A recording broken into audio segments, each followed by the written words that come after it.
من الشیطان الرجیم بسم اللہ الرحمن الرحیم اللہم صلی علی سیدنا و مولانا محمد وعلی آلہ و صحبہ و بارک وسلم۔ علامہ اقبال کے بھتیجے شیخ اعجاز احمد چونیا میں سب جج کے عہدے پر مامور تھے۔ وہاں ایک گیانی سکھ تھا جس کی تقریر کی بڑی دھوم تھی، بڑا جادو بیان تھا۔ شیخ صاحب بھی اس کی تقریر سننے کے شوق میں گاہے بگاہے سکھوں کے گرودوارے جایا کرتے تھے۔ بیدی خاندان کا یہ گرنتھی انارکلی گرودوارہ میں بھی رہ چکا تھا اور بڑے کھلے دل سے گفتگو کرتا تھا۔ ایک دن وہ شیخ صاحب کے پاس آیا اور کہنے لگا، میں مسلمان ہونا چاہتا ہوں، مجھے ڈاکٹر اقبال کی خدمت میں لے چلیے۔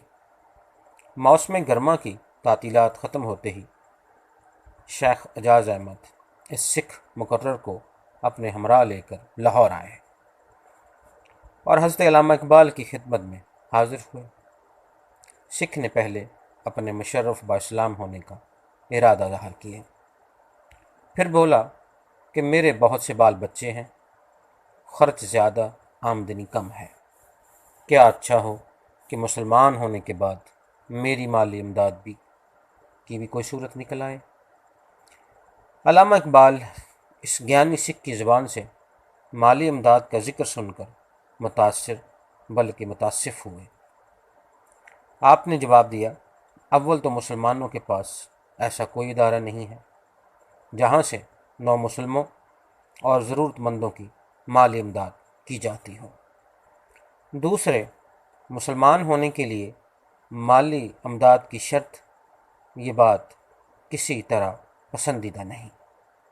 اس کے بعد علامہ اقبال علیہ رحمۃ الرحمن نے ایک واقعہ سنایا کہ میرے والد ضلع گوجرانوالہ میں ایک بزرگ سے ملنے گئے۔ یہ بزرگ گاؤں سے باہر چارپائی پہ بیٹھے ہوئے چند صاحبوں سے گفتگو کر رہے تھے۔ اتنے میں ایک جنگلی خرگوش جس کے پیچھے کتے لگے ہوئے تھے بھاگتا ہوا ادھر آیا اور چارپائی کے نیچے بیٹھ گیا۔ اس خرگوش کا جو کتے تعقب کر رہے تھے وہ چارپائی پر آدمیوں کو بیٹھا دیکھ کر ٹھہر گئے، بلکہ یوں کہیے کہ ٹھٹک کر رہ گئے۔ وہ بزرگ یہ منظر دیکھ رہے تھے۔ انہوں نے خرگوش کو مخاطب کر کے فرمایا، اے عقل مند، پناہ بھی لی تو انسان کی۔